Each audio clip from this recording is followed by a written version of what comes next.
அஸ்ஸலாம் அலைக்கும் ரஹமத்துல்லாஹி வரகாத்துஹு. நபிகள் நாயகத்தை தொடர பார்க்கலாம்.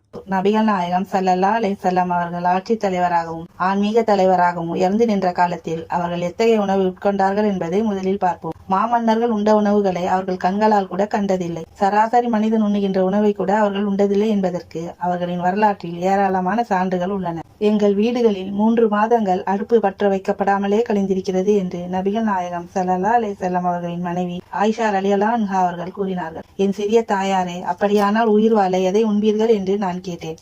அதற்கு ஆயிஷா ரலியல்லாஹு அன்ஹா அவர்கள், பேரிச்சம்பழமும் தண்ணீரும் தான் எங்கள் உணவாக இருந்தது. சில நேரங்களில் பக்கத்து வீட்டைச் சேர்ந்த தோழர்கள் கலந்த பாலை அன்பளிப்பாக தருவார்கள், அதை அருந்துவோம் என விடையளித்தார்கள். அறிவிப்பவர் உருவா. நூல் புகாரி 2567 6459. நபிகள் நாயகம் ஸல்லல்லாஹு அலைஹி வஸல்லம் அவர்கள் தோல் நீக்கப்பட்ட கோதுமையில் தயாரான ரொட்டியை சாப்பிட்டதுண்டா என்று நபிகள் நாயகத்தின் பணியாளர்களில் ஒருவரான சஹல் பின் சஹத் அவர்களிடம் கேட்டேன். அதற்கு அவர்கள், நபிகள் நாயகம் ஸல்லல்லாஹு அலைஹி வஸல்லம் அவர்களை இறைவன் தனது தூதராக அனுப்பியது முதல் அவர்கள் மரணிக்கும் வரை சலிக்கப்பட்ட மாவில் தயாரான ரொட்டியை சாப்பிட்டதே இல்லை என்றார்கள். நபிகள் நாயகம் ஸல்லல்லாஹு அலைஹி வஸல்லம் அவர்களின் காலத்தில் உங்களிடம் ஜல்லடைகள் இருந்தனவா என்று கேட்டேன். அதற்கு அவர்கள், நபிகள் நாயகம் ஸல்லல்லாஹு அலைஹி வஸல்லம் அவர்களை அல்லாஹ் தனது தூதராக அனுப்பியது முதல் அவர்கள் ஜல்லடையை பார்த்ததே இல்லை என்றார்கள். தோல் நீக்கப்படாத கோதுமை மாவை சலிக்காமல் எப்படி சாப்பிடுவீர்கள் என்று நான் கேட்டேன். அதற்கு அவர்கள், தீட்டப்படாத கோதுமையை திருகையில் அரைப்போம், பின்னர் வாயால் அதை ஊதுவோம், உமிகள் பறந்துவிடும்,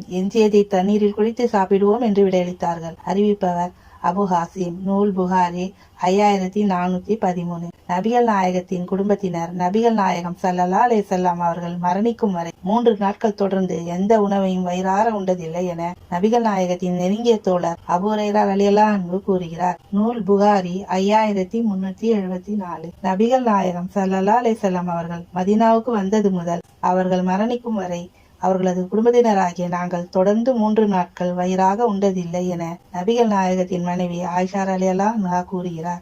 நூல் புகாரி 5416 6454.